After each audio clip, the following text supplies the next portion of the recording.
घेतला. भारताने भयानक बदला घेतला. पाकिस्तानच्या दहशतवाद्यांनी जे मृत्यूतांडव केलं होतं, तर भारताने त्याचा बदला घेतला आणि त्या ऑपरेशनला नाव दिलं ऑपरेशन सिंदूर.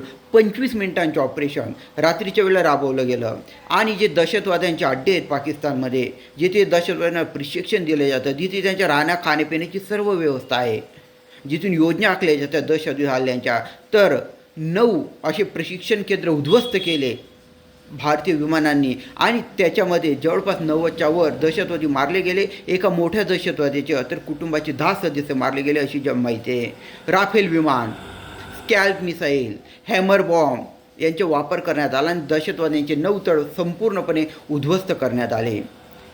बिथरलेल्या पाकिस्तानने थोडीफार बॉर्डरवर गोळाबारी केली, परंतु आपल्या जवानांनी त्यांना रोख प्रत्युत्तर दिलं. ऑपरेशन सिंदूर म्हणजे दहशतवाद्यांनी काही स्त्रियांच्या पतींना मारून तर त्यांची सिंदूर हे केलं होतं, पुसलं होतं, त्याच्यामुळे त्या ऑपरेशनला नाव देण्यात आलं ऑपरेशन सिंदूर. तर आपल्या जवानांनी, भारताने, साहसी जवानांनी योग्य बदला घेतलेला आहे. भारताची वीरगाथा जास्तीत जास्त लोकांपर्यंत पोचवा, शेअर करा आणि अजून एक, आपल्या सैनिकांनी कोणत्याही निर्दोष नागरिकावर, कोणत्याही पाकिस्तानच्या सैनिकावर आक्रमण केलं नाही. फक्त दहशतवादी हा आहे भारताच्या तत्त्वज्ञान, आहे भारताचा विजय. करा शेअर. धन्यवाद.